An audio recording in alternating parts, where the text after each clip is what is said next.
afternoon, everybody. Welcome. My name is Nelson Sardelli, and I do realize that this is one great honor that I have in my life, but I wish that the chance had not come that I would have to take this honor. Carme and I went back many years, as I'm sure he did with you, most of you that are here. Carme exuded love. I don't think there's anybody that met Carme and were not taken by his warmth, by his kindness, by his desire to please. He was really an entertainer in more ways than one. He was an American. He was a veteran. The only thing that I can make easy for me to stand here in front of you, because I knew Carme since early 60s, when we were following each other through the different clubs in the Midwest. The only way that I can give myself strength to be addressing you and sharing this moment with you is that I think if there's not, besides of being a celebration of life, a great life, is that I think of Carme being on a cruise. We love being on a cruise, so we can think right now that he's not present. He is somewhere out there. He's somewhere out there making people happy. When you look at a tomb, you see two dates, 1933, 2016.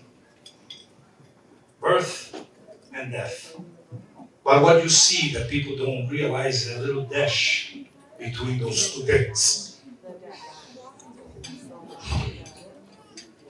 That little dash represents an entire life.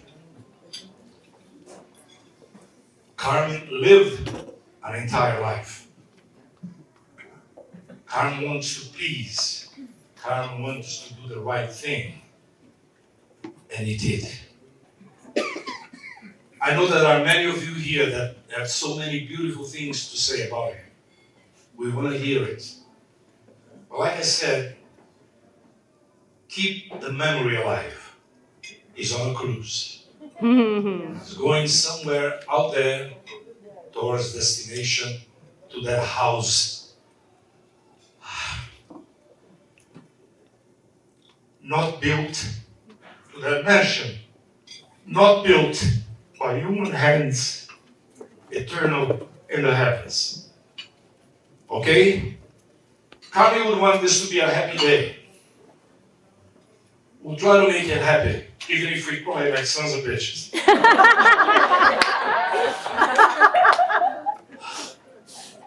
The last few months, weeks, we kind of lost a few of our dear friends. It's amazing we have reached that age when this has happened more often than when we have weddings and stuff. There's a picture right on that table. And I gotta say that I'm the only one that is alive. The entire picture. Sonny King is gone.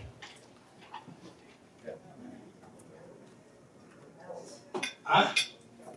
Freddie Bell is gone. Pardon me, say it loud.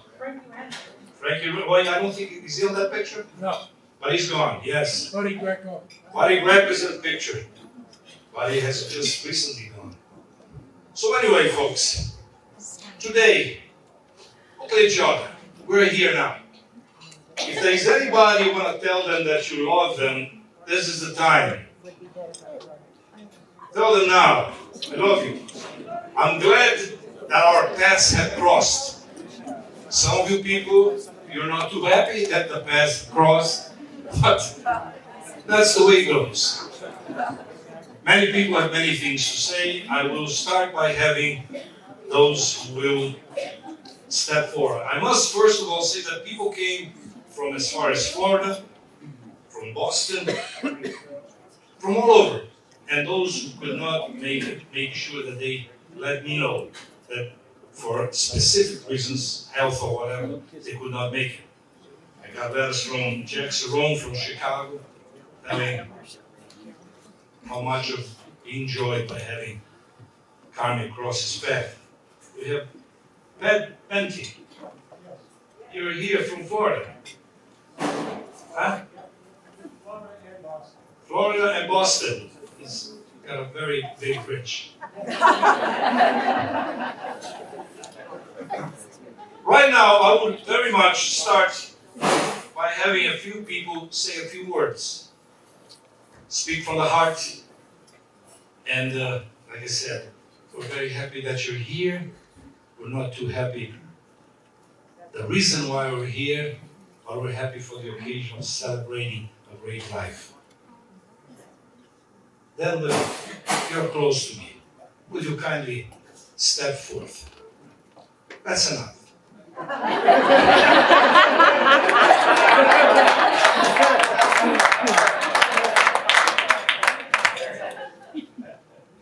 Babali. I had the fortune to be able to do a show for a dear friend of mine, Sonny King, out at what's now JW Marriott. We have a neat kind of style on the thing, and we wrote it together, and it was really cool. And the idea was Sonny come out, start the show, then have an ingenue, female, and we'd have a comedian. And so we ran through all of our wonderful friends of years past that were performers could I say performers in the strictest sense of performing, that had pieces of burlesque, vaudeville, show tunes, everything. And I think we ought to think of that as Carme. Let's give a round of applause for all of those performers in that genre. It was very meaningful. And one day, Sonny said, "Hey, Carme's going to be in this next show for we do 2 weeks with the comedian, and then we move on to the next ones." And we did everybody with those, and we just had a great show. So I said, "Carme, I've not seen Carme." He said, "You'll like him. He's wonderful." Instantly said, "What a gentleman, what a class act." And at the end of his show, he yodeled. Now I'm from Iowa. I thought I knew a lot of yodelers. Carme was just absolutely the best. Carme was just unbelievable. He was a man with a heart, a man with passion, a man with a voice, and a man with a legend. And I just wanted to say, it was my honor and my pleasure. And in that show, he brought his daughter for the first time to perform together with him at that time when she was his age. So it was very, very special. And I'm just happy to be here for the same sad reasons, but at the same time to acknowledge what a wonderful man he was. Thank you very much. Tell you what, Peter Anthony. These are friends that Carme had from the day that he came to Vegas. We came to Vegas, all of us, in the early 60s. And Peter was here before Fremont Street was paved.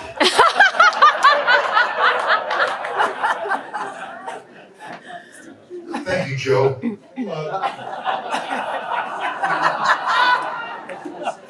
Ladies and gentlemen, what a nice turnout here.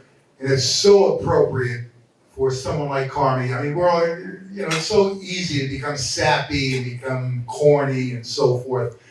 But Carme, the truth of the matter is, he was a Renaissance man. I mean, he sang, he told jokes, he did impressions, he was an actor, he wrote a couple of books. I mean, he was just a multi-talented guy. And I don't know if you read Mike Weatherford's column today. One of the comments I made was, he always got a standing ovation. No matter what. He wasn't milking the audience. He just was so talented. He'd be there. His presence was so strong. I mean, may they both rest in peace. He looked a lot like Sonny King. They were so big and brawny. They looked like truck drivers. But they were very kind and gentle, and he helped so many people.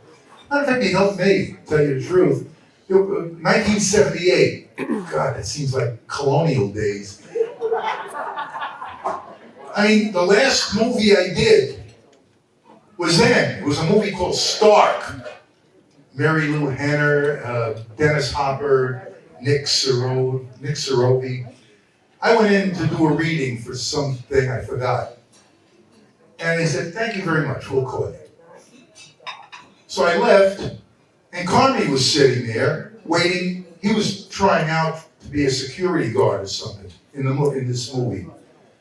So I start talking to him. Hey, Carme, what do you know? Blah, blah, blah. Hey, how's it going? You know, blah, blah, blah.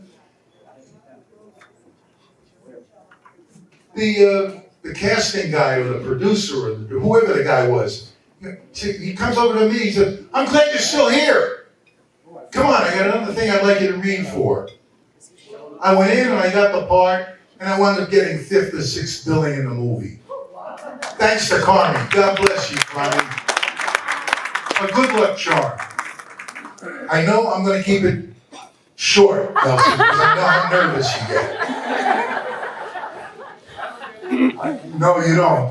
No, not at all. My hands are clammy, so that tells me something.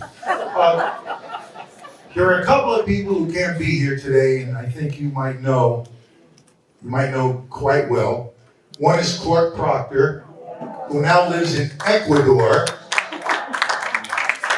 Hola, I live in Ecuador.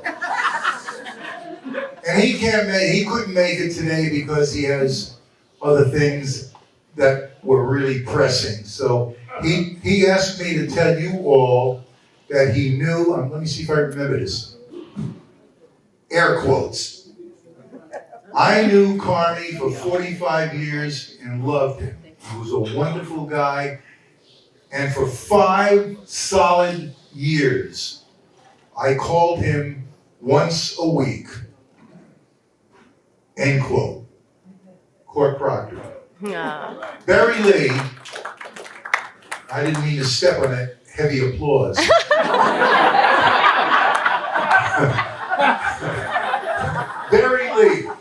Barry Lee, humorist, comedian, magician. Hello, welcome. Please sit down. Nice of you to come fashionably late. Great. You heard the applause. Okay. I feel like I'm doing Don Rickles old act. Barry Lee couldn't be here today because he also has issues and he's living in Florida. And he wanted me to say to you, Carme, I loved like a brother. I loved him a lot because he was a great guy. End quote. And so, I'd like to leave you by turning it over to Nelson.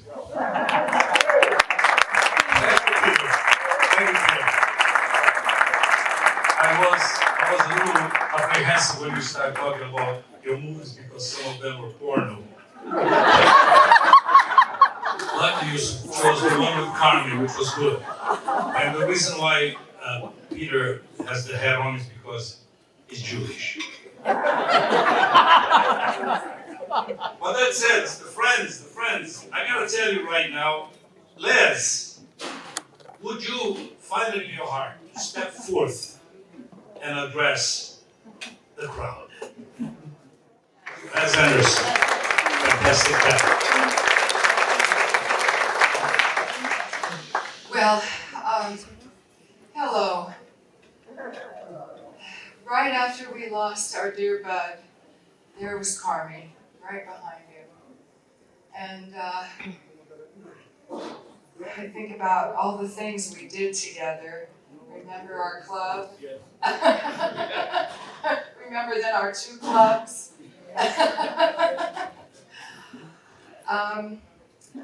Dear Carme was such an incredible, powerful source of positive energy in this Las Vegas community. I mean, he walked into a room and no matter what was going on, he was a peacekeeper, right? He did that during some of our meetings, didn't he? When Freddie Bell and I got 86 from Applebee's during one of our board meetings, it was Carme that went and explained to the manager that Freddie and I would no longer be allowed to have a gin and tonic at the meetings. And if he would be kind enough to let us continue using the corner booth, they would not allow Freddie and I to have a cocktail. And Carme was the one that sorted all that out. Another wonderful thing that I learned from Carme, a lot of old show business things, when I was working on Buddy's book and had a chance to talk to Carme about the old days here in Vegas. I learned something I didn't know before. When he was working at the Silver Slipper, and they had a line of chorus girls. He and Buddy were comparing chorus girls. Buddy was across the street and at the Sands, and Carme was on the other side of the street. Yeah, auditioning. Well, but I never knew that there was a name for little teeny chorus girls. And it was when Carme was telling me at the Silver Slipper, I worked with a line of ponies. I love that. That was one of the most darling, wonderful Las Vegas terms. The little short girls, and he said they were all about 5 feet tall. And in the business, they're called a line of ponies. And I thought that was really, really cute. And I gotta tell you that in the last months, even the last year that Buddy was sick, every time Carme was in town, he came out to see us. Come out and spend an hour or two with Bud and talk about old times, and I really, really appreciate it. He called often to check on us, and that's just the kind of guy Carme was. But forever now, we hold in our hearts that line of ponies that Carme worked with every day. Thank you so much, Carme. Thank you very much. And there were ponies on that side and spinners on this side. So many people. You know, it's funny. We talk, but Carme actually has, or appeared, over 10,000, and I think it's written there someplace, 10,000 shows on the Strip. In every kind of a venue, there he was. And Carme, if there was an audience to be entertained, he was at home. He was at home. We also made movies together that they were never released. And we made. I tell you, I'm trying to kind of balance a little bit this way. Norm Johnson, columnist, friend, part of our community in many, many ways. Most of the people that are getting up here, I must tell you, they are the kind of people that when we have a charity event, we call upon them. Carme was one that I would call before anybody else. Ladies and gentlemen, Norm Johnson. Thank you. I met Carme in 1967 at the Dunsbury Hotel. He was appearing in the lounge. I was the PR and advertising director and entertainment consultant. And he was working in our lounge in a little show. And I remember the song at that time was something about apples. And it was a famous little song, striptease type song. And the show he was in had a real beautiful young lady, and she was his favorite. And my memory don't do justice, but the story that I can remember very well, it took place around 1976, just after Elvis passed away. And you really did. It's like the Frontier Hotel still open.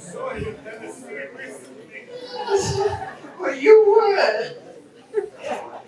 Back to the main subject. You just took 30 seconds away from it.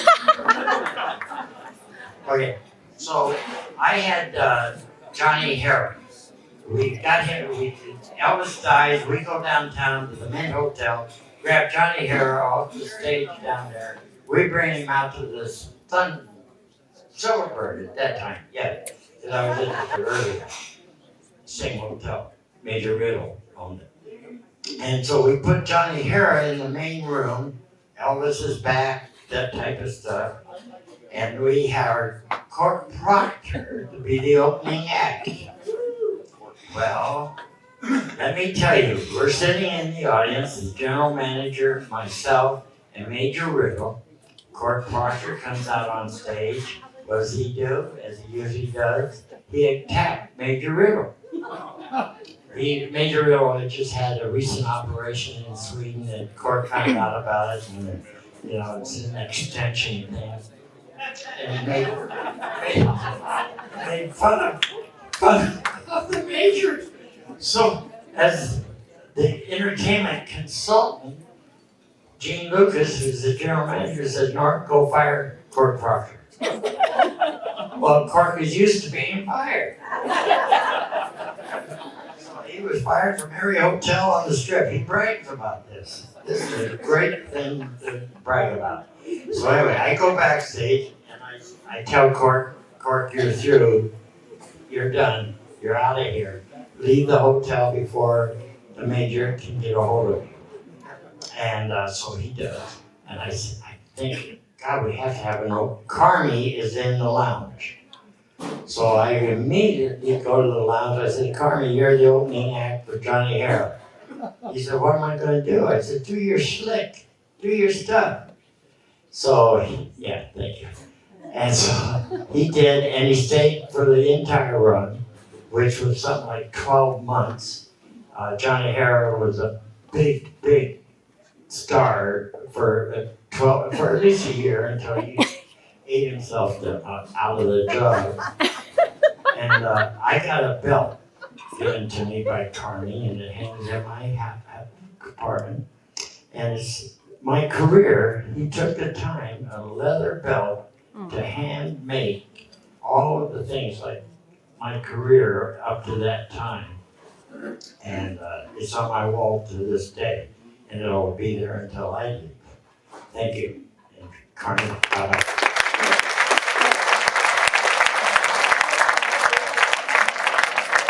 There are so many of you folks out there that I feel that if I mention name and I skip somebody else, this is show business, I don't want anybody mad at me. But we're so happy that all of you are here. Among the folks that are here, there is a young man, he's 94 years old. We're going to spare him from getting up and talk, but we're very honored to have him with us. And he also was very part of Carme's life.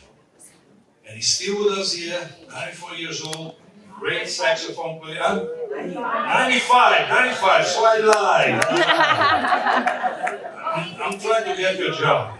So, he's 95 years old, already 95? Wow, because Mariella will be 95 in March. You beat him.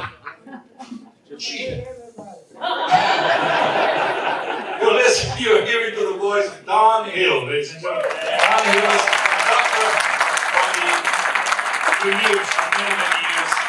I gotta tell you, he still plays, he's going here every Thursday night, and it's amazing that Don, we're very happy that you made the trip here.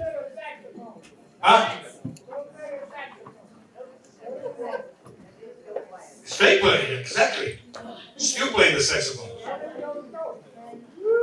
You're hitting those notes. Doo-doo-doo-doo, that's what. It's great to have you here. We have, people that will not talk, but they came to speak to us, to be with us here. Esther Lynn, columnist, that you know her from started the Review Journal and then her own column. Esther Lynn has been also a great support of all of us. Esther, we also don't want to make her come here, but we're very happy that she came. Don and Johnny Healy, still in Vegas, you're leaving out the town next month to other places. I don't know why. And you're talking, the people that are in this room today is almost like Las Vegas history. Miss Pepper Davis is here. If you've been in Vegas long enough, where are you? Miss Pepper Davis. There she is. Thank you for being here. Thank you. He was a great guy, but we also miss him. Yes. Cindy, if you wish to address the crowd, it's okay, but if you don't, we understand. We're very happy because we know that Carme was also very much part of your life, a dear friend. if you wish just to say hi to the people, or do a dance.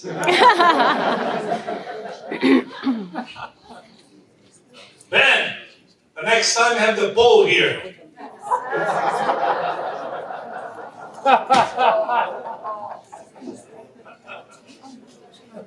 All I can say about Carme, he had the most wonderful sense of humor. And I was so impressed that he broke all the records, and the Guinness Book of Records has the fastest yodeler. And I he was really wonderful. I don't know anybody else that could replace him, and I know we all loved him so much. The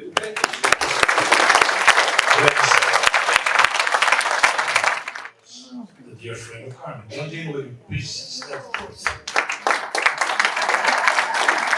Thank you. Thank you. Well, I never worked with any ponies, but I built a few horses in my life. Carme, great guy. I met Carme in 1900 whatever, long time ago. I came to Vegas in 1978. He came to my show. He said, "Boys, you're good."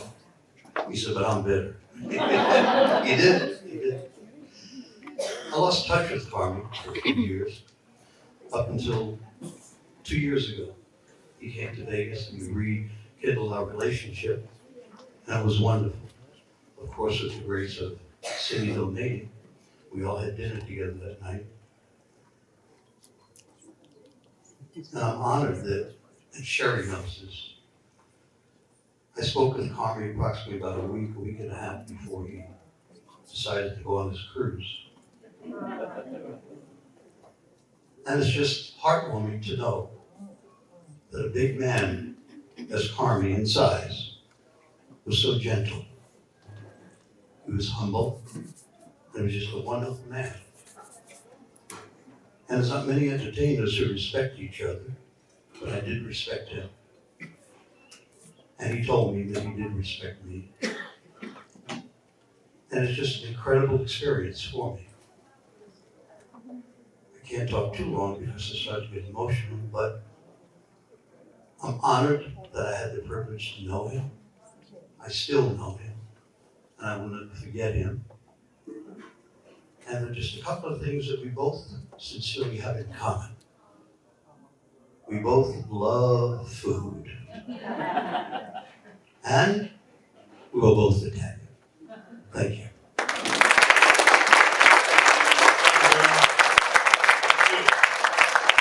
Ladies and gentlemen, Vicky Crawford.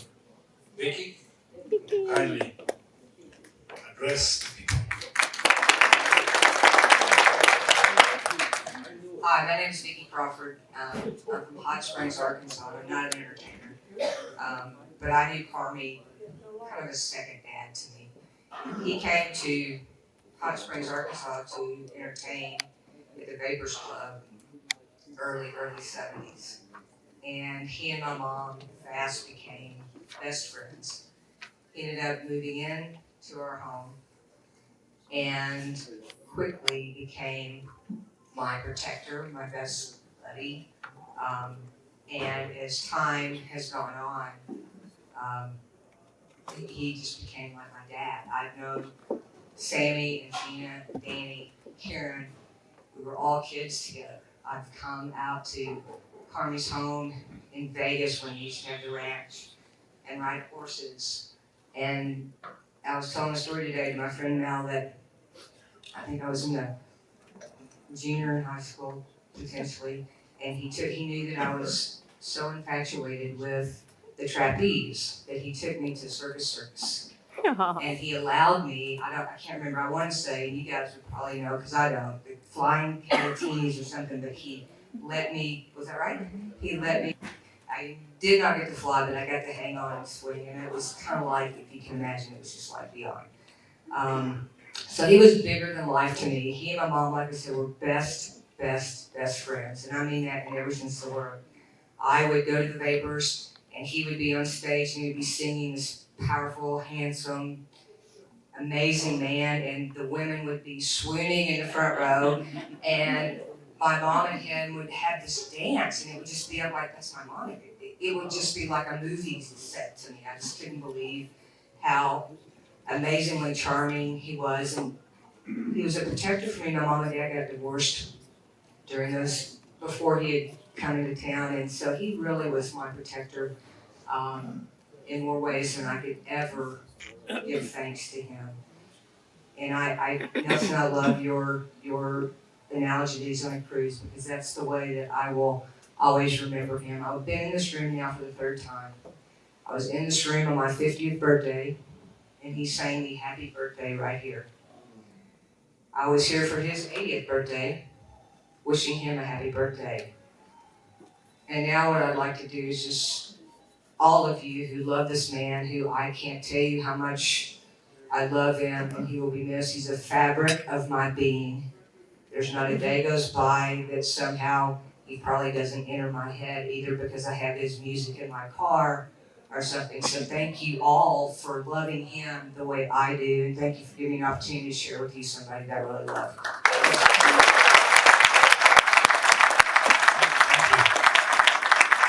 That is very sweet. That is definitely the kind of guy that Carme was. A young man became a friend of Carme on Facebook.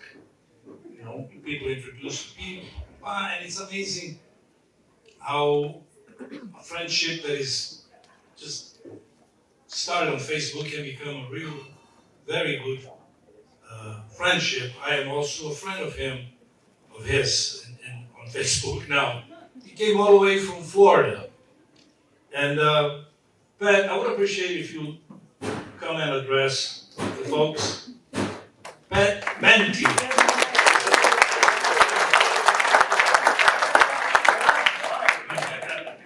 All right. Well, that's partly true, but we did become friends on Facebook, but we actually met through Diane Ellis. Everyone knows Diane, right? Diane and I go back, we're both from Boston, and so I knew Diane many years ago. And when I moved to Florida about 3 years ago, she called me, oh, maybe 2 years ago. I don't know him 30, 40, 50 years. Less than 2 years. She's, Pat, you gotta meet this guy Carme. He's from Vegas, you're gonna love him. You got so much in common, you're both in the music business. You gotta meet him. I said, okay, fine. So Diane introduced me to Carme. We met, we went out to dinner with Sherry. Sherry, I don't know where you are. Sherry, and we went out to dinner, Sherry and my beautiful girlfriend who's now my fiance, Jan. And we'd go out to dinner almost every week. Now, we have one disagreement. We're both Italian. I'm Sicilian. I don't know, what is he? Whatever he is. So I said, Carme, let me ask you something. Where are you from? He says, I'm up from upstate New York. I said, really? And what did you have on Sunday afternoon? He said, we had macaroni and sauce. I said, that's it. We're not friends. What do you mean? I said, it's gravy, Carme. It's gravy. It's not sauce. No, that's a Boston thing. So this went on between us every single time. Carme invited us over for dinner. He had his sauce apron on. I don't know if you might have seen it. I said, you know, I'm going to get this guy. So I bought 2 bottles of wine. And I had one engraved. Carme calls it sauce. But Pat calls it gravy. And I said, Carme, this is for you. What is this? This is yours. See it? Read it? Carme calls it sauce, but Pat calls it gravy. And he had those bottles. He wouldn't open it. He wouldn't open the bottle of wine. And so that feud went on forever and ever. So I've only known Carme for 2 years. The record that you see up there at the table is not only a record that Carme gave me, but it's in my 1953 Seaberg jukebox. I called Carme up, says, Carme, come over to my house. As soon as he pulled into my driveway, boom, G7. And I pressed it. He walked in and said, what's that? I said, that's you. You're in my jukebox, buddy, and you're going to be there forever. Yeah. And that's where he's going to be. Harvey, I miss you, my friend. I know, you're still looking down on me. It's gravy, baby. Hey! It's wonderful that you came into his life because I knew how much he loved you and how much you made his life happy. I was talking to him all throughout his hospital stay, and there was a tremendous positive feeling in his heart. And as I spoke to you, we did not think that he would go left instead of right. So I am grateful that you came into his life and that you brought the happiness to him while he was here with us. You talk at the end, okay?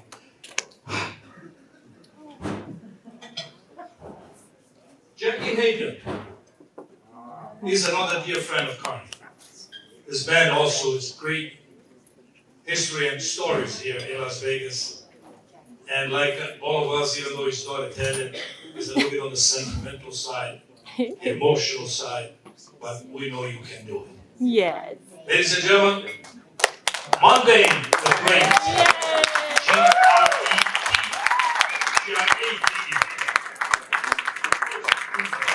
Thank you, Mr. Sardine.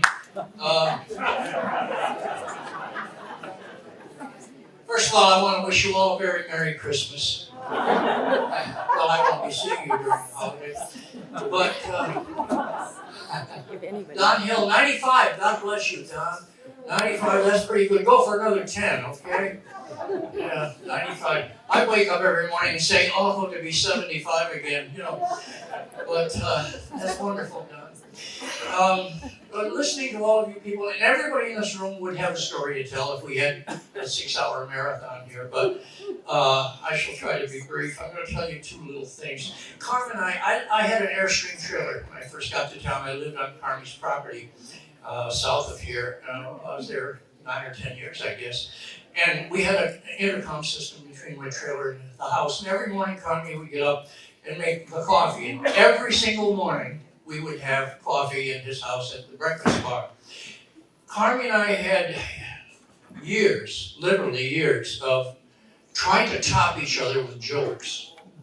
And I don't think we ever said anything serious. I think we did once around 1978, but everything we said to each other was a joke, or was leading up to a joke, or was opening up a line for the other guy to do the punch, whatever. And I think, I'm going to take pride in the fact that I think I made him laugh the loudest and the longest and the most sincerely laugh. I finally topped him. It was hard to do to top Carme with humor. But a few months before, my Uncle Parker was an Indian, true enough, on my father's side of the family. He was from upstate New York. He was a Sioux. That wasn't his tribe, that was his name. Sioux Parker, but he had trouble getting through life with that, so he just used the middle name Parker. He was actually a Navajo. But he would send me little gifts and write to me all the time. He's my favorite uncle. And he would write little funny things to me. He would create a little joke now and then and so forth. And so I came in one morning for the coffee. Carme belched over the intercom and said, "Get up, coffee's ready." I go in, I had this envelope addressed to me, and I said, found me a note from Uncle Parker. Now, Carme knew Uncle Parker because a few months earlier, he had come to Vegas to visit, and Carme and I were in the same show at the Treasury Hotel. And so he knew who my Uncle Parker was. And I said, I got a note from Uncle Parker, and it's really a good one. He wrote a new joke, one that neither one of us, I'm sure, has ever heard before. And I opened up the envelope and I said, I'll read it to you.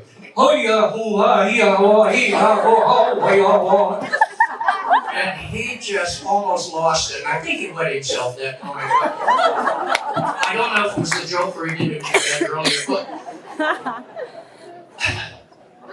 but Carme was a very special friend, and I'm going to tell you one more little anecdote about Carme.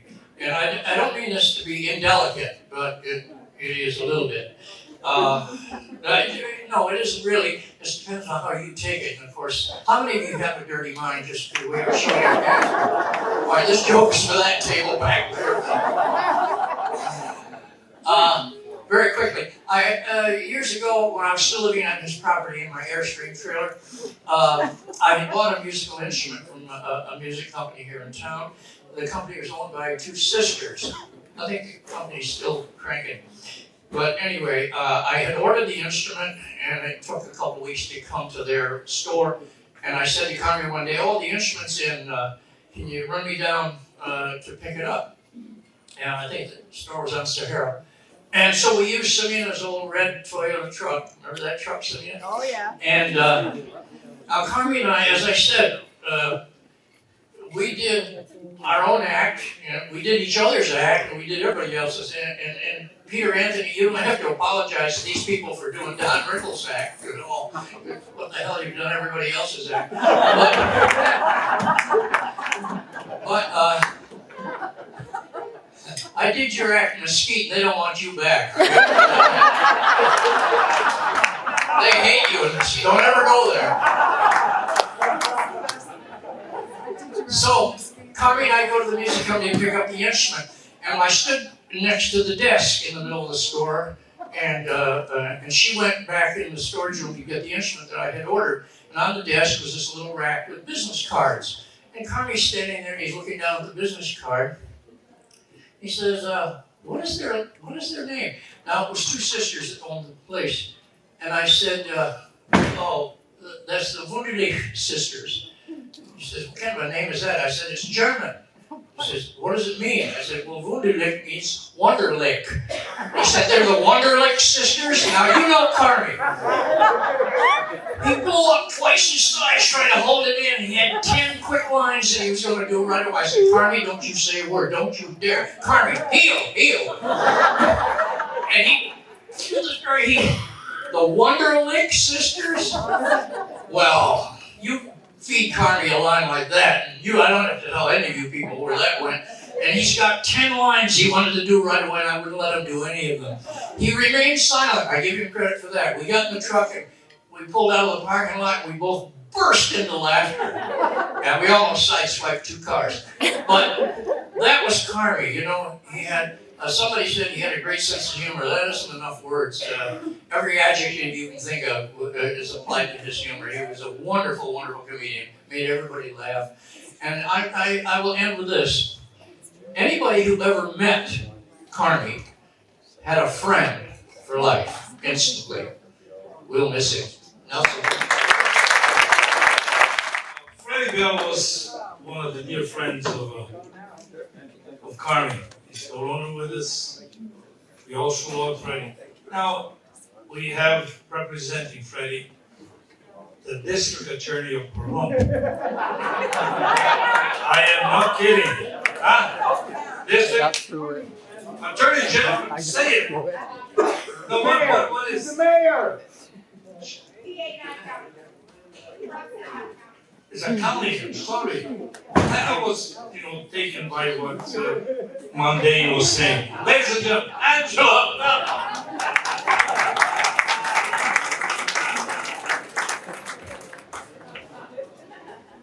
Hey, I never get up on these.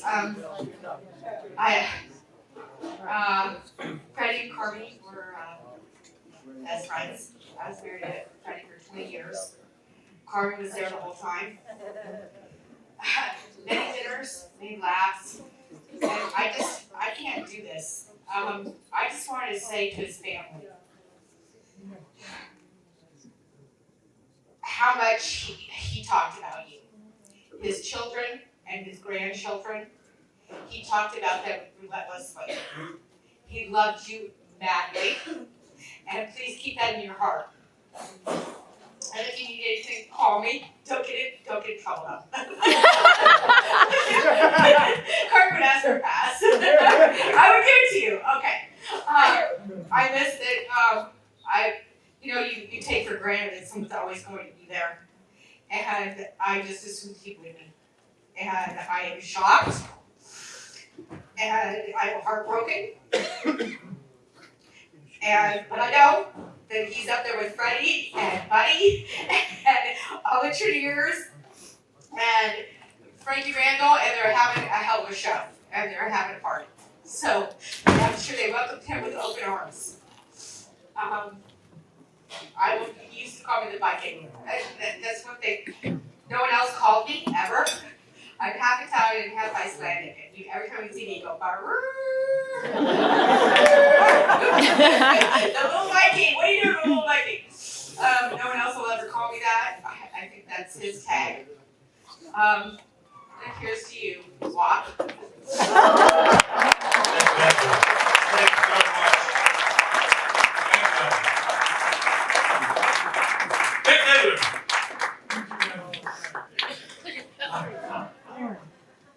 Thanks, George. Larry. I made her a district attorney, so I'm messing up everything. Thank you, Nelson. Take a break. Thank you.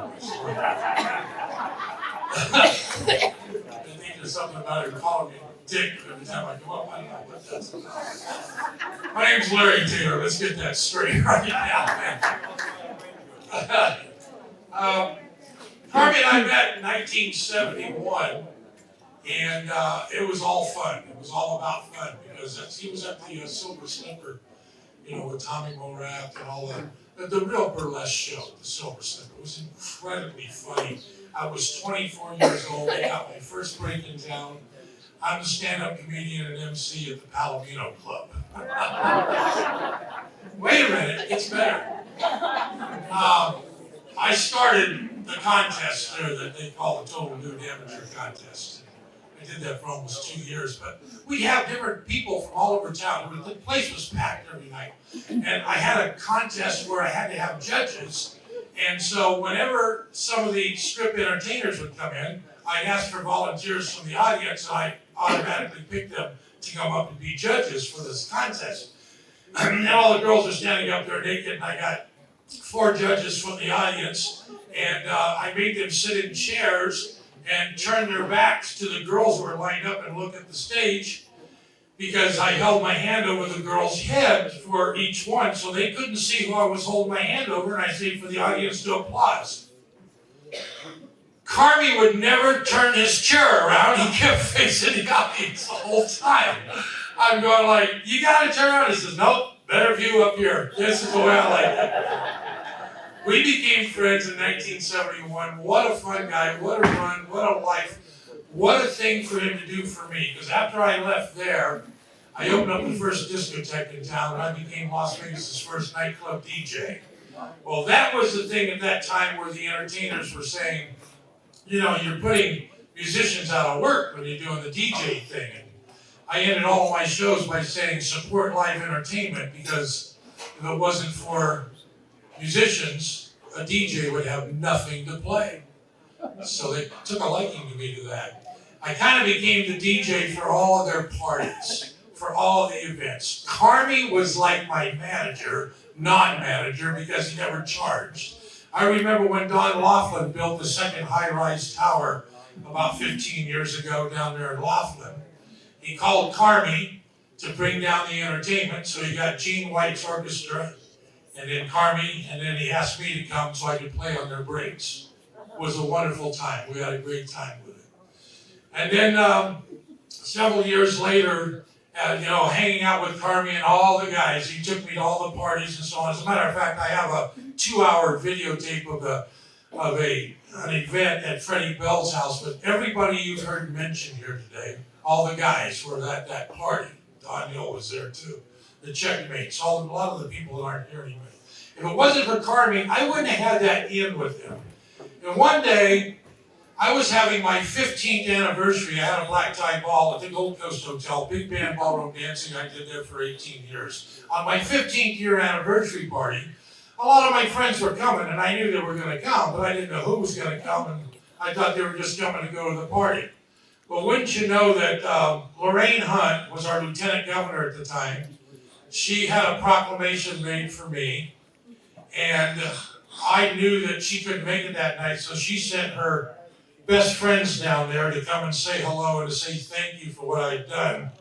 And that's what this picture came from, because that on my stage of my 15th year anniversary was Freddie Bell, Carme Petrillo, Buddy Greco, Sonny King, and the only one left is our friend Nelson Sardelli over here. They presented me with that plaque. Do you know how wonderful those kind of entertainers do a guy that just played music off records and CDs? What he did for me, it was a blast. What an honor. A couple years later, I put together a play called The Wacky Wake. We were not sure where we were going to go with this. We started working on it at Court Proctor's ranch house out there. Peter and everybody else. Actually, getting the play together was more fun than the play itself for a while. Jack can tell you that. We had a blast. I have tapes of that too. But this guy, he permeated encouragement to everybody he was around.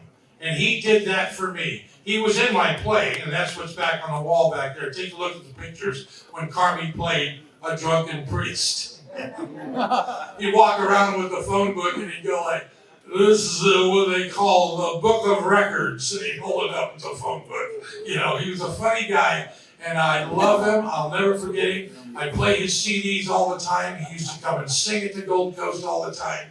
All of my friends there said, where did you find this kind of talent? And I said, are you kidding? They've been in this town forever. And I hope that our memory will live forever. And I'll tell you one thing, I wore this tie.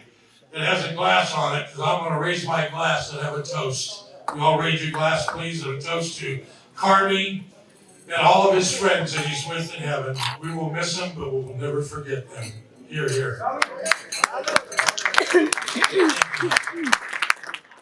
Jimmy Bray, will you kindly step forth and tell us a few things about Jimmy Bray? Thank you, Nelson. Exactly, it's true. Well, gosh, I just say ditto to everything you've heard so far. I moved to Vegas in 1995, and I will forever be indebted to that man right over there, Nelson Sardelli, because he started something called The Cast. And I actually was at Bootleggers the night that the guys were all talking about it and starting it. I felt like I was on the ground floor of this amazing thing with all these amazing entertainers. And I got to go to all those cast luncheons. I got to meet Carme and Freddie Bell and Babe Peer and Faye McKay and Dundee. I mean, it was an amazing time. And Nelson would have them do 5-10 minutes. I got to see Faye McKay do the 12 Days of Christmas. Oh God, it was so funny.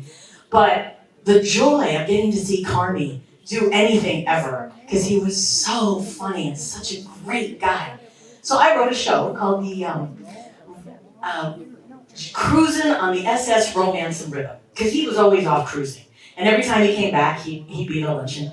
And I said, Carme, I wrote this show. I'm going to play the Julie McCoy, and my friend John's going to be the cruise director. I need the headlining act. Would you be interested in doing this show? He said, you got an audience? I'll be there. And so he said, all I have to do is 20, 30 minutes of my act? Not a problem. I don't even have to do rehearsals. I said, no, because the band, Charlie Schaefer, Don Hill, I said, the band, you know everybody in the band. He goes, I can walk in, tell them the key, we're done. So he stole the show every time because he was so fabulous. And I was so extraordinarily honored to have him have my band play for his 80th birthday right here. And I got to open for him. It was absolutely the highest honor I can think of. And getting to hang out with him and his kids. And I just wish I could have been here in the 70s and seen all of you guys, working all the time in shows. But I just want to say a great big thank you to Sherry, because like Nelson said, you just brought so much joy into his life, and I want to say a great big thank you to Samina and Gina and all and Vicky too. I mean, he just had so much love. He loved everybody, and everybody loved him back. He was bigger than life and filled every room with all the energy you could ever ask for.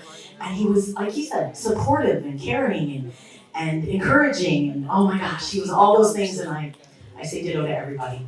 We love you, Carme. We know you're at this party, and you would have haunted anybody who wasn't here. Thank you. Thank you very much. That is Bono, ladies and gentlemen.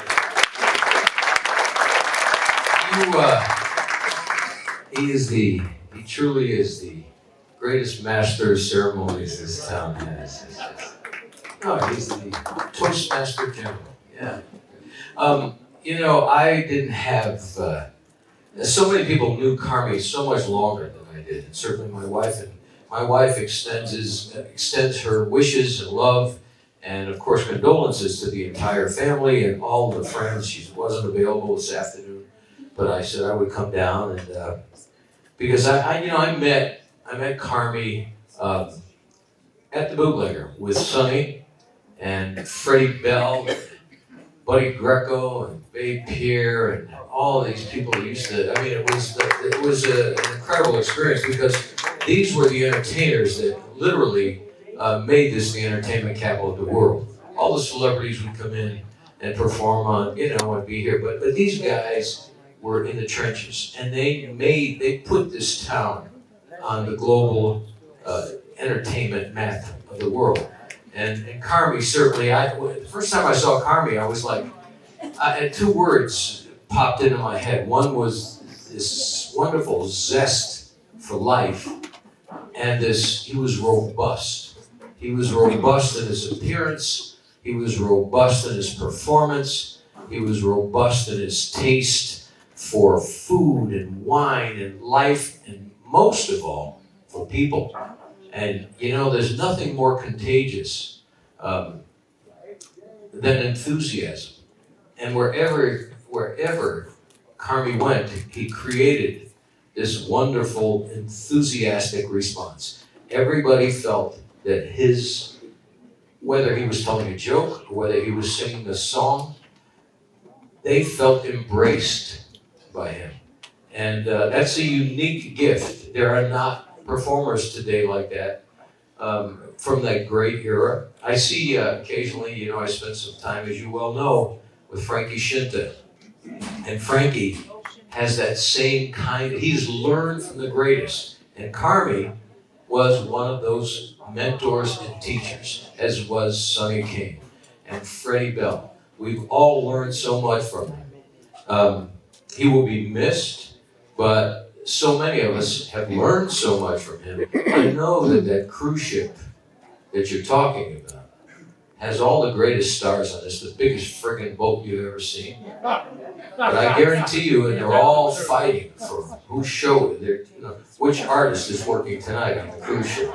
Because there's nobody that can warm up an audience and embrace an audience and make people love entertainment more than Carme. So I'm with you. I think he's on that ship, and I think he's working his ass off and having the time of his life. And I think he would be honored to know that we know that he's on that boat, and we want to see him keep working up there. And I know he's busy. A wonderful human being, robust, full of zest, full of life, and we all have something to learn from somebody who lives a life well lived. God bless him.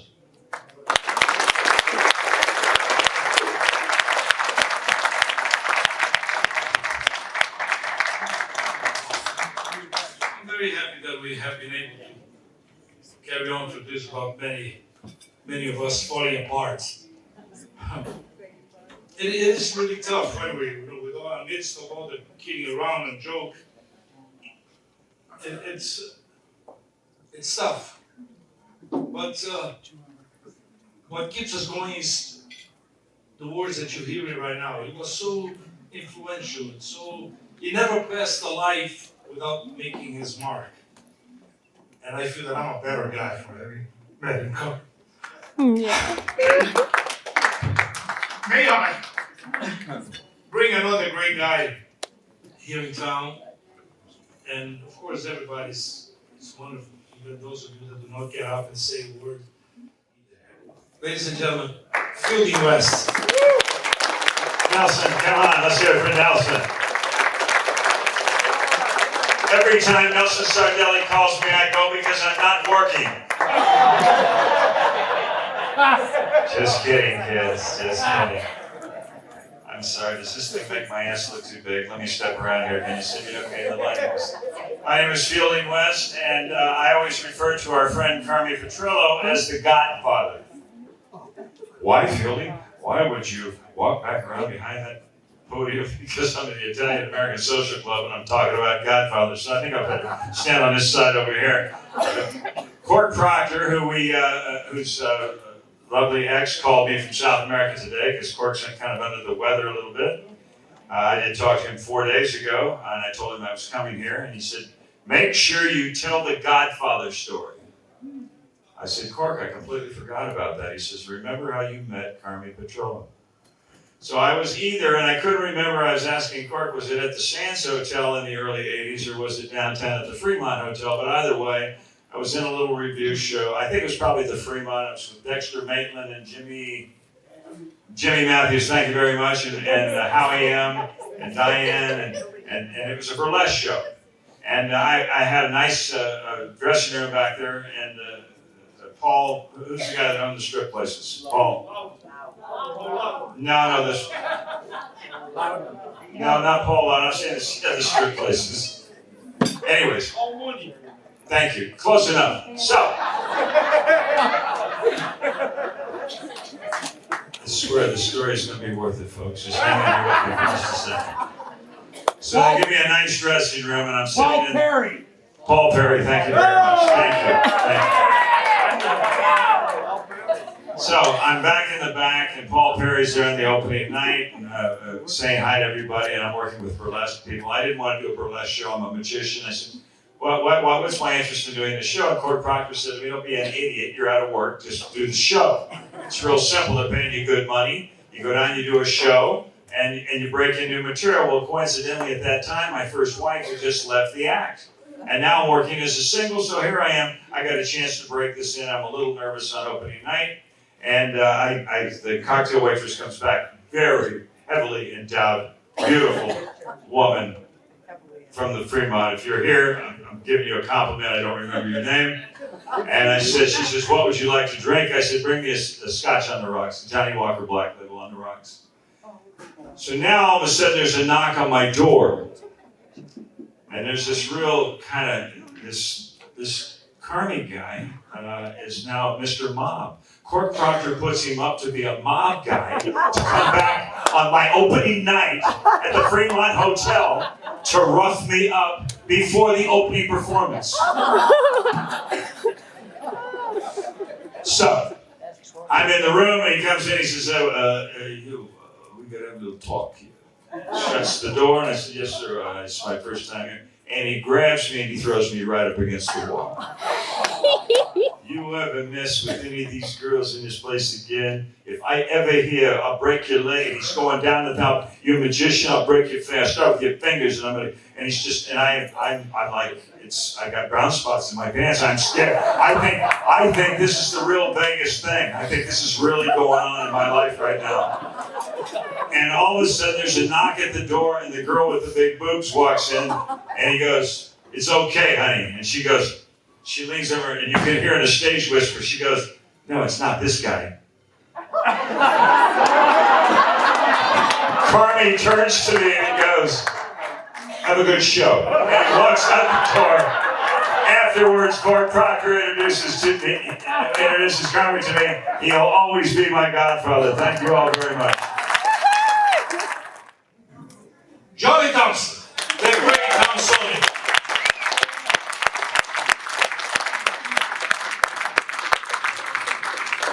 Thank you, Joe.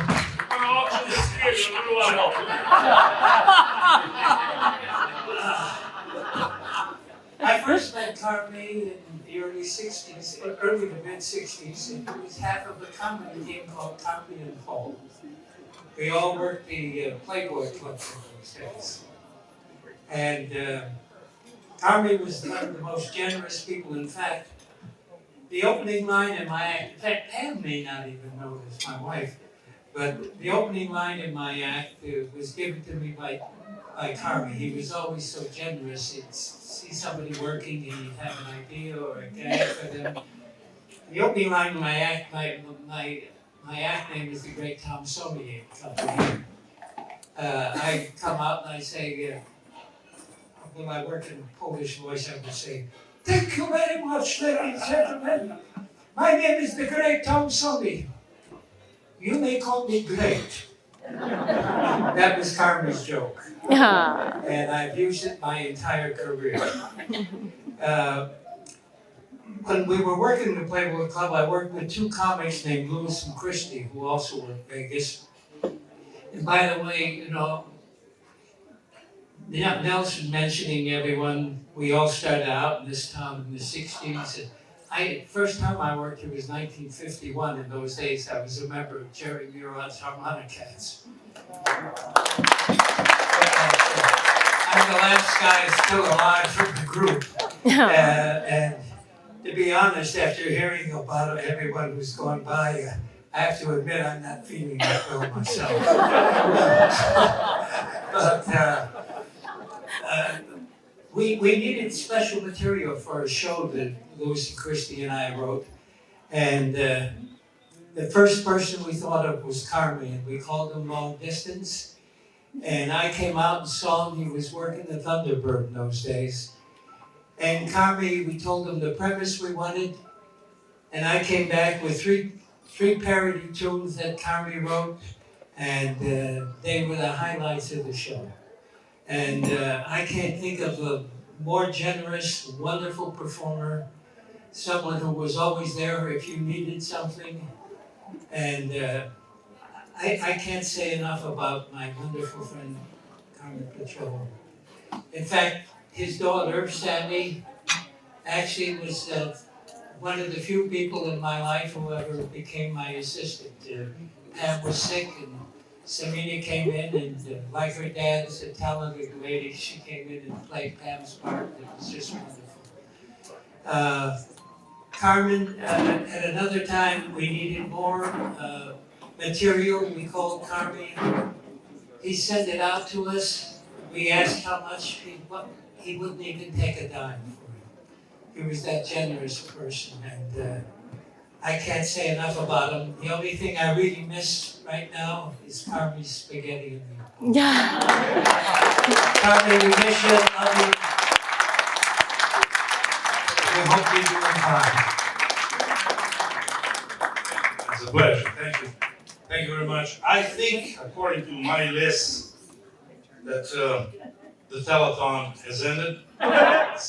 So, folks, now we're going to get a little bit more into the family hour. And Samina, Gina, would you guys want to come together separately? No, we're all coming up together. All together. Your brother Daniel, brother Daniel's here. The son, child, the kid. Good. Here we are. My little boy. So, oh my goodness, this is so overwhelming, all the stories that I didn't even know about. It's awesome. Thank you all so much for coming out. I got a chance to go hang out with my dad.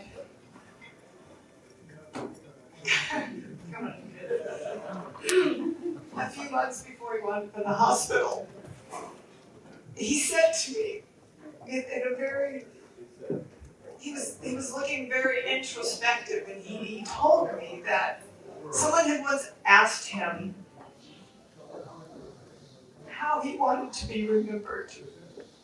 And he said, I want to be remembered as a nice man.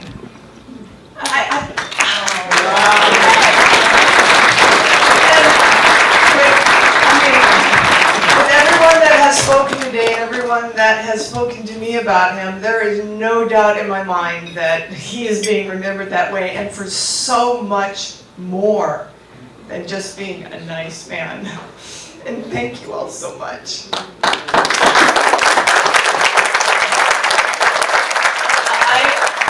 I just remember when my dad was about my age, maybe a little younger, in my 50s.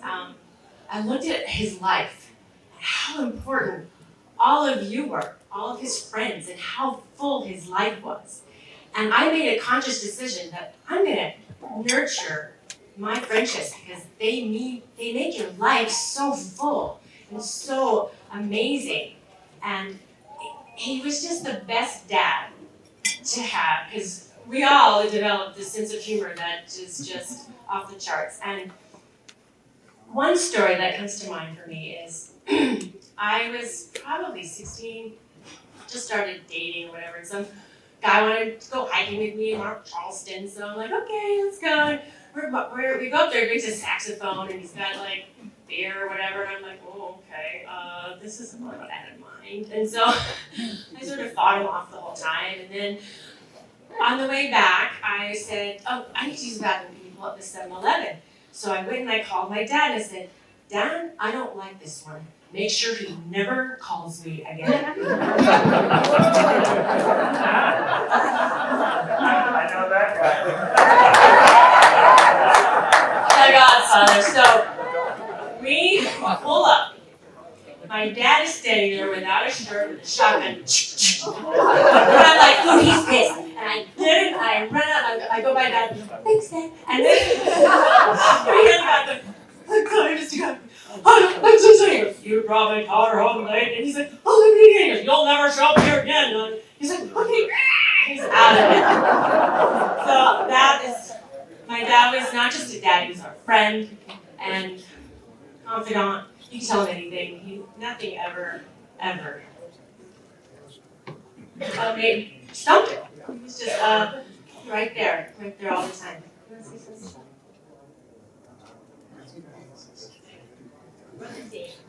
I first met Carme in 1964.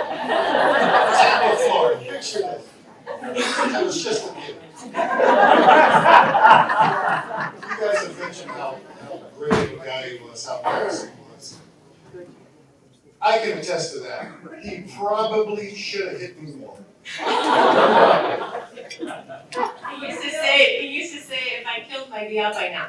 He told me that one time. That's another story. I gotta say, it's been hard.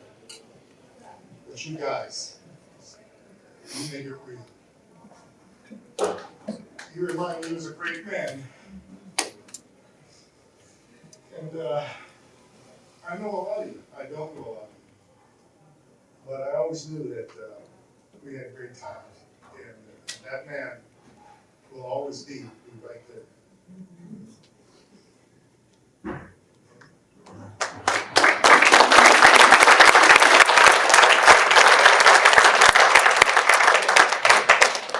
So I actually grew up on the stories of a lot of people in this room.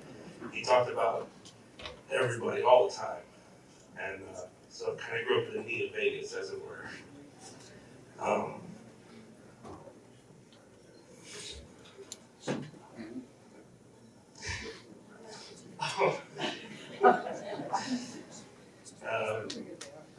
Watching him learn technology.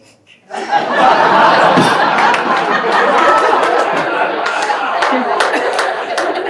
better yet, the text-to-type program, the talk-to-type program. He'd start talking, and he would write something he didn't want. And it would be, no, not that, goddamn, stop writing, stop, go back, stop. Danny, come fix this thing. But I mean, he taught all of us family. And a stranger was just a friend you hadn't met yet. And family was just a friend you haven't known long enough. And I tried to keep that going today. I mean, definitely miss him.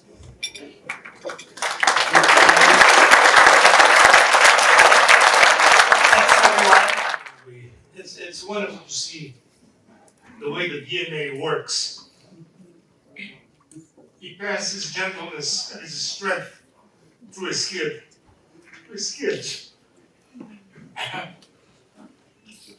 That is why I also pray that I'll be able to do mine. What a wonderful life. After Sherry's done talking, I'm going to ask you all to join me. And we just say, Bon Voyage to Carme all together, okay? Sherry, would you please?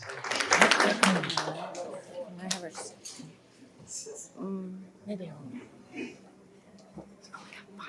First, I would like to introduce Carme's Florida family, and I'd like them to stand up, please. My son Tim, his wife Tara, and my grandson Alex.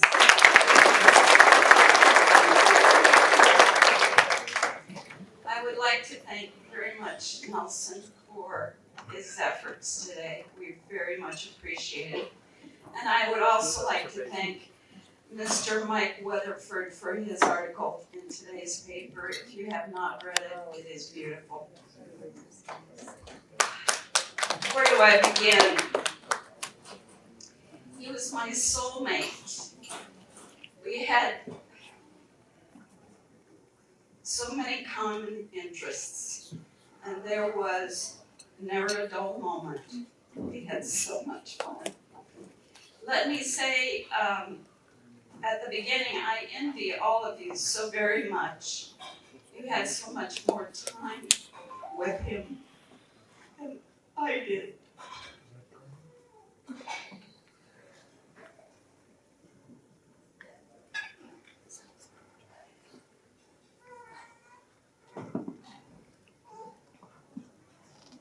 Without a doubt, he led a very full and satisfying life to the very end.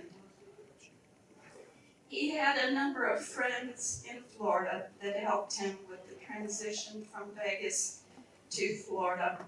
And their names he valued and their friendship he valued very much. Some of you probably know G. David Howard, who is in Clearwater, Florida. Barry Lee, who lives in the Villages, and we would go to see him, and he would stay in our home very often. And most recently, Pat Benty and Jan.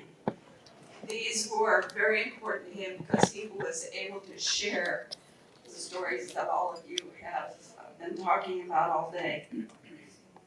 I heard him say on a number of occasions, "I've done it all."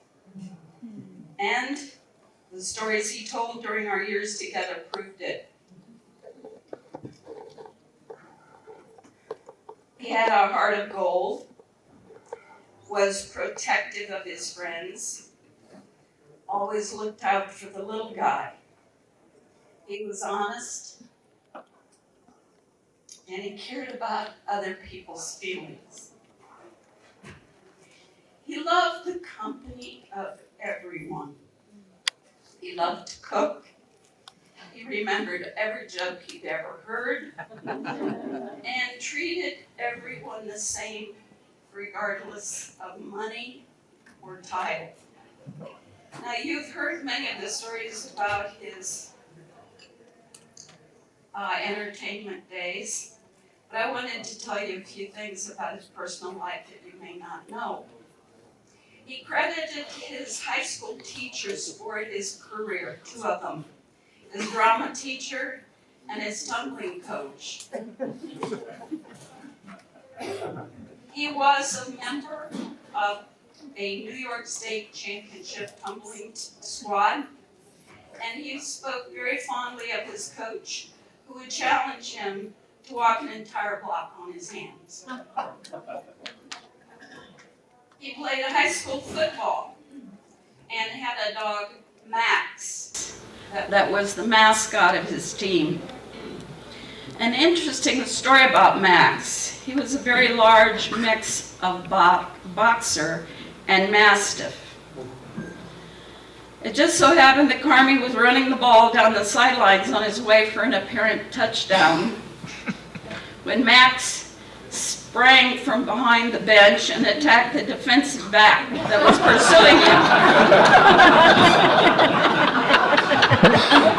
The dog meant business, and the game had to be stopped and the mastiff tied up. Probably one of the worst things he did in high school, which involved the police, really wasn't bad. It was just vintage Carme. He and a couple of his buddies were cruising in their car one night. It was fairly late, in this little town of Lockport, New York. And they went by this coffee shop, and there were two very unpopular cops having a cup of coffee and talking to a waitress. They parked the car about a half a block away, and while the cops were looking a different direction, they went over to the squad car and took all the lug nuts off the tires.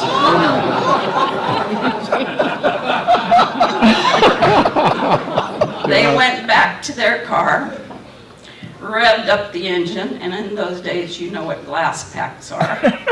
And there was this ruckus, and they went speeding right past the coffee shop. Well, the two cops jumped into action, grabbed the ticket, went to the squad car, and started off down the street, and all four tires flew in different directions. They ended up sitting on their axles in the middle of town. They never found out who did that. He was a boxer and competed in the Silver Gloves in Florida, and also in the Army, as he said, to get out of KP duty.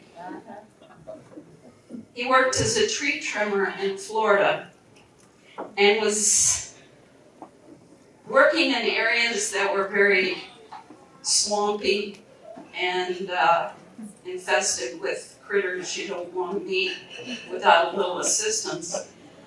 One late afternoon, it was getting quite dark, and in those days with the youngins about, these guys had guns with them. Well, he heard this growl, very large, heavy growl, and he shot in the direction of the sound, and the cat fell. But unexpectedly, 3 escapees from the nearby state prison screamed, "Don't shoot!" and came out and gave up, thinking he was firing at them. It's a true story.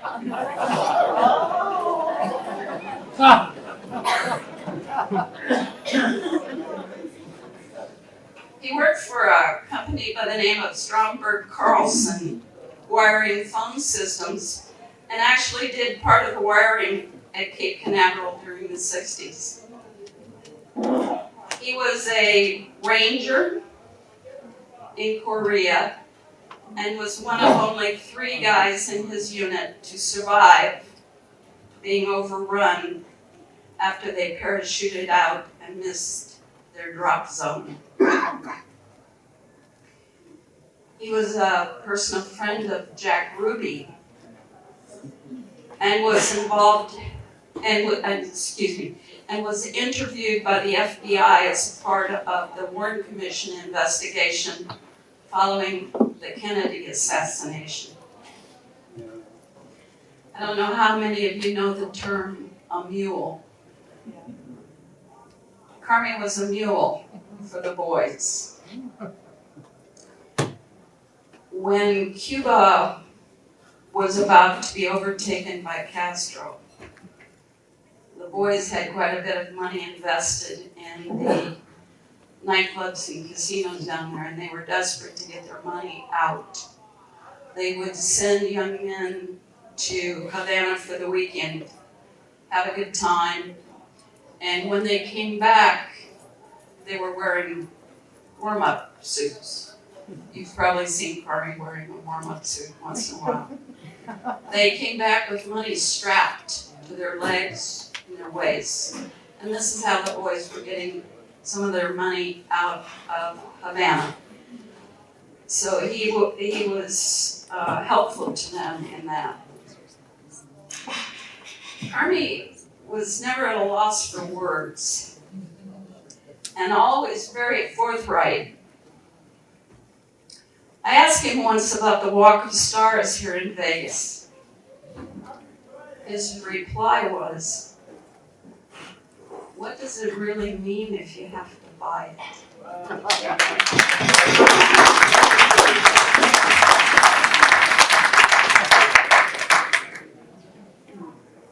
His favorite TV series was The Golden Girls. He thought the writers were brilliant. A show that I kind of liked and he tolerated was American Pickers. I think he thought these guys were gay. He referred to them as Tweedledum and Tweedledee. But he said, as only Carme could say, we can't all be boxers. His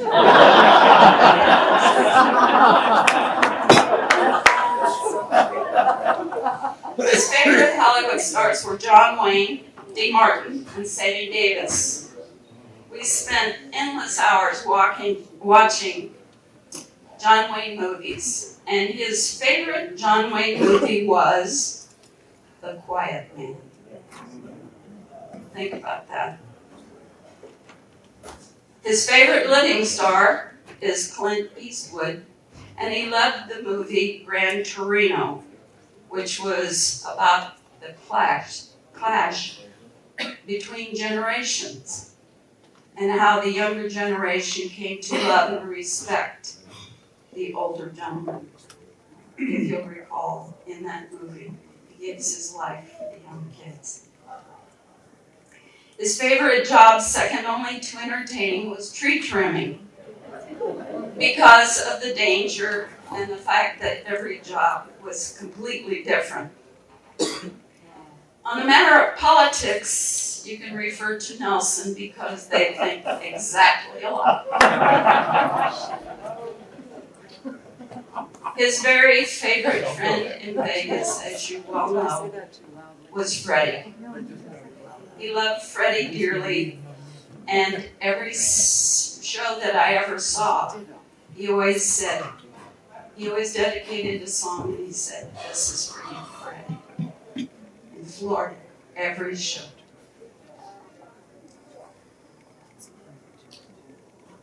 He campaigned for Bill Clinton for governor. Virginia is pictured in some of these pictures. Virginia was Bill Clinton's mother and a dear friend of his in the Hot Springs when he was working there. In an effort to get her son elected governor, she was recruiting a number of people to help campaign for him. So she chose Carme to go door to door and campaign for Bill Clinton and gun control. Imagine an Italian campaigning for gun control. He dated a state senator from California and saw firsthand the huge sums of money that is used to influence them. He sometimes referred to politics on a number of occasions as a dirty game. Carme had a number of near-death experiences. In Korea, he mistakenly jumped in a foxhole that was already occupied by the enemy. The man held the gun to his chest and pulled the trigger. It misfired. Carme said, when you think you're about to die, you can taste copper in your mouth. There was an episode when Carme was traveling to do another show. He had Mimi and Sammy in the back of the car. He's going across a bridge and he happens to look out the rearview mirror, and the bridge is collapsing behind him. He was also trapped and almost drowned in a maintenance shed working for Stromberg Carlson. It was a flood, and those maintenance sheds, as you all know, have no windows. So when the water rises, you can't push and get out. That was a near tragedy. Carme had a very serious side. He loved his country and declared that he would take action if he ever came upon someone desecrating the flag, and I believe him. He fought for it and what it stands for. He buried his best army buddy in the mountains in Korea. He resented people that thought they deserved freebies. And he felt sorry for school-age children that had not learned our history from people that truly loved this country. Carme treated all entertainers with respect. He never stood in the back of the room talking and wanting to be noticed when a fellow entertainer was on stage. He said, "Anyone putting it all on the line deserves my full attention." He loved helping young talents improve their trade, and this story, I think, is in the newspaper. There was this young lady on a Holland America ship. She had a wonderful voice, but she was frustrated. She would get on stage and she'd sing, but she'd gyrate and try to look sexy and the whole thing. And all she ever got was polite applause. She asked Carme for advice.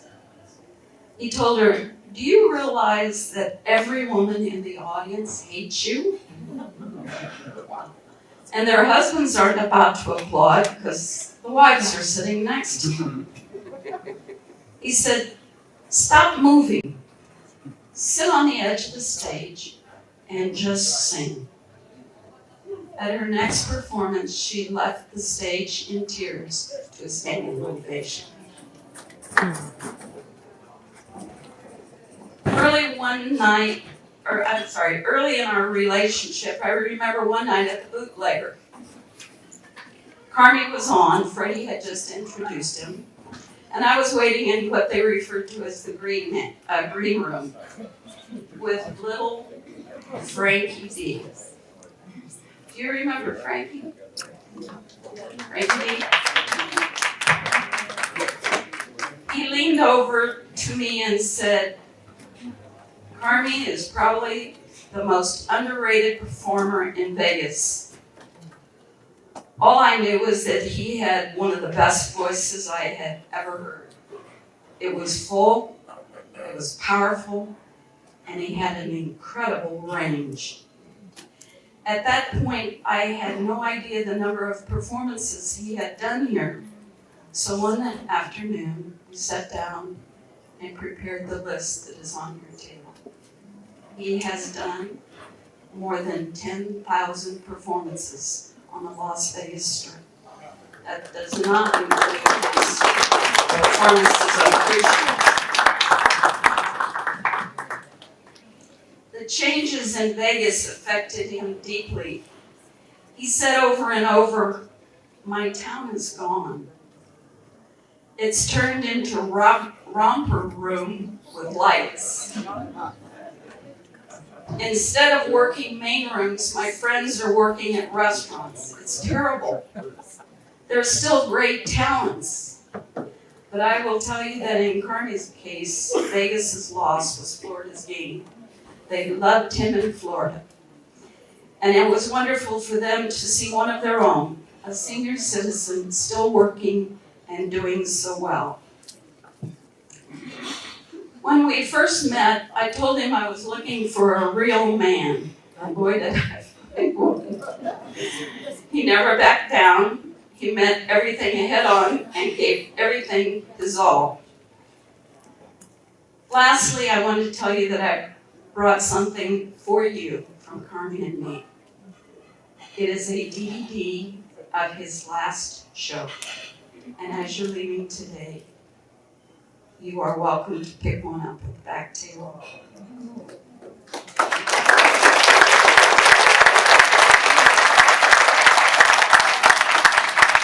In summary, he lived life to the fullest, enjoyed every minute, and was never too busy to notice the beauty around him. Those of you on Facebook will remember all the postings of sunsets, rainstorms, birds, and clouds. He loved nature, and I loved him. In closing, I must tell you one final story. Carme was in the hospital about a week before the election.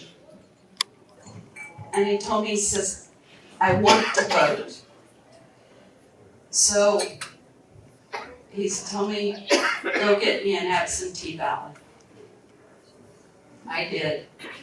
And I came back to the hospital and we sat down going over the candidates. He voted for president, he voted for state senator, and we got down to the Florida House of Representatives. There were two ladies running. The first lady, her name was Kathleen Peters. He said, what do you know about her? I said, I know her name, she's been around a while, I really don't know much about her, I don't know anything bad about her. He said, what about the other one? I said, I've never heard of her. I don't know if she's good or I don't know anything about her. So he gave me his last instructions.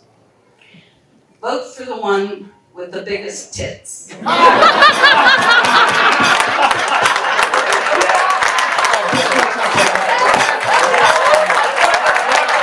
that chair around. That was smart, very good.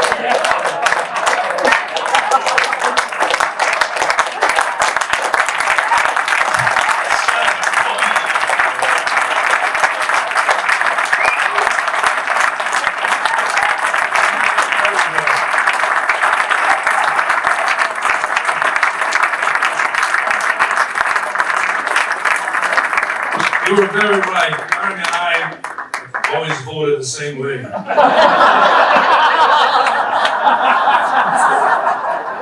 one. You folks have been wonderful. But remember what I said. I would like to close today's event here with one sincere wish. That we wish Carme a bon voyage. Is that okay? Carme! Bon voyage! We love you! Thank you very much.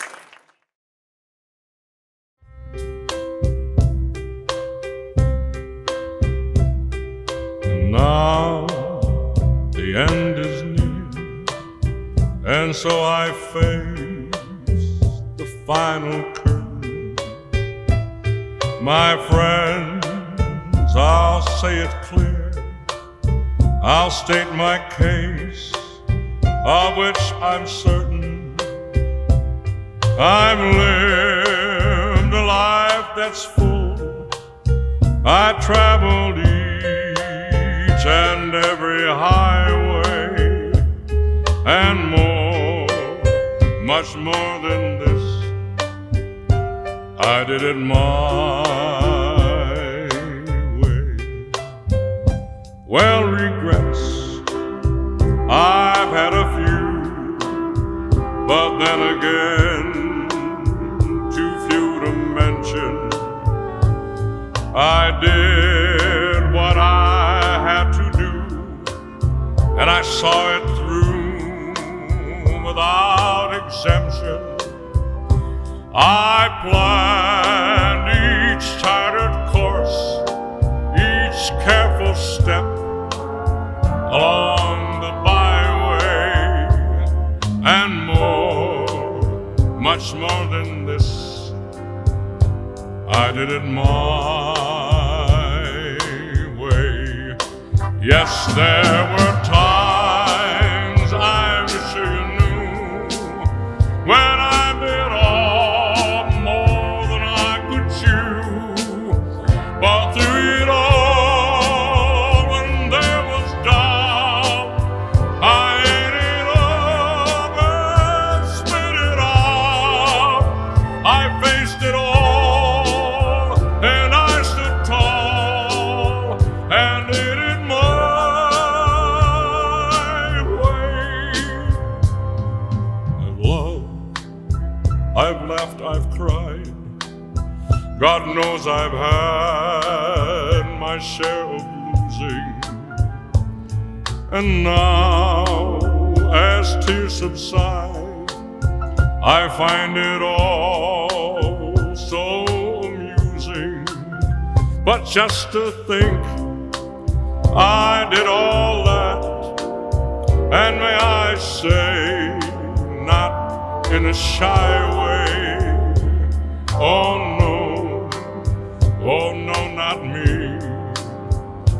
I did it my way. For what is a man? What has he got? If not himself, then he has not to say the things